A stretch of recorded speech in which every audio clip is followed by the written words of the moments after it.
Peace, love, and light, everyone. I hope all is well.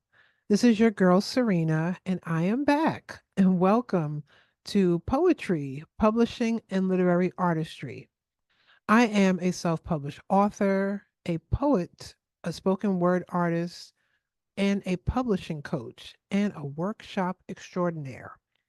And today I am going to come and talk to you about beta readers. Oh my goodness. So, what are beta readers? I get that question in every class I teach when I talk to people about the self publishing process.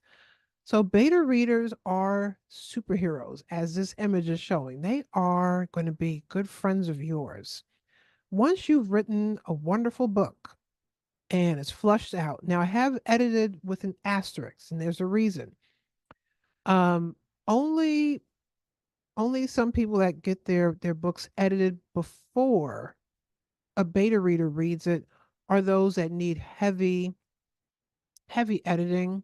Some people um, have the greatest stories in mind, but grammatically they need assistance. So they may talk to their editor and say, "Hey, I just need you in their contract. I need you to just flush it out."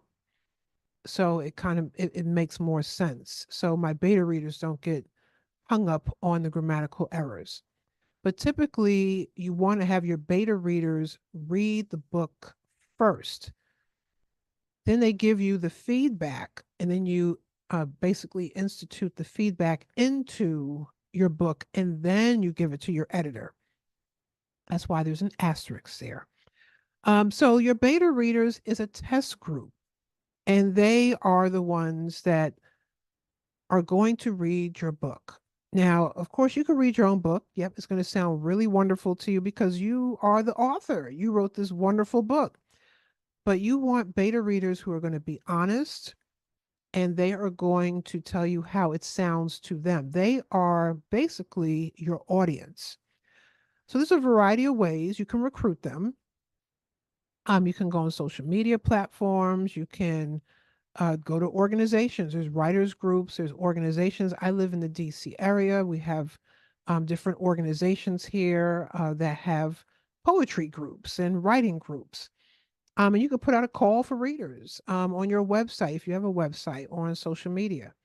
You can ask friends and colleagues. If you ask friends, you want them to be open and honest about your book.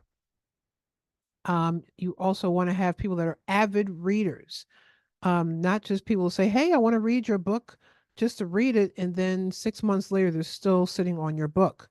You want to make sure that when you have beta readers in place, that you have an agreement with them, pretty much as almost like a contract, but you want to have a deadline in there.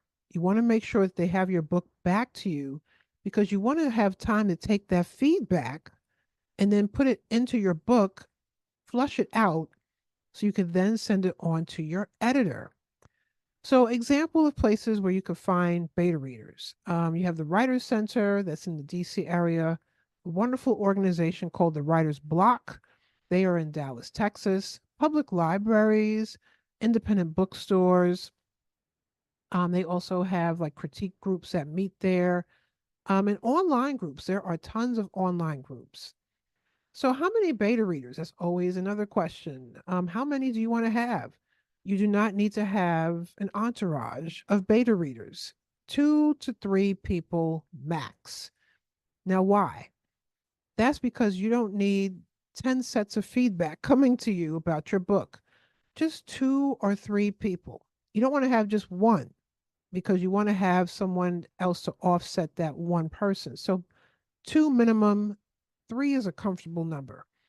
But think about it, you want to read through all their comments, everything they said, and see what you would like to really utilize for your book so it sounds better, it flows better.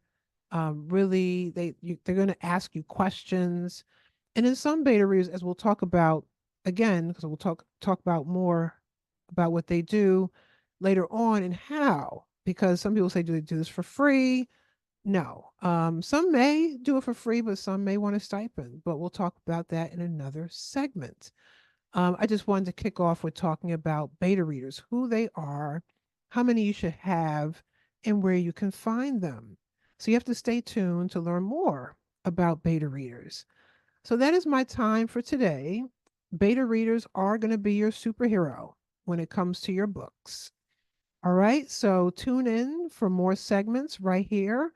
You can check me out on my website if you have questions, you want to learn more about poetry and the self-publishing process as well. You can go to my website, serenawills.com, SerenaWills.com, or you can check me out on social media under Divine Right. That is my spoken word and stage name. DIVINEWRYTE. Don't forget the Y. And on Facebook, I am underneath Serena Wills, all one word. So that is my time for today. I hope you learned a lot about beta readers. Stay tuned to learn more in upcoming segments and take good care. One love. Bye now.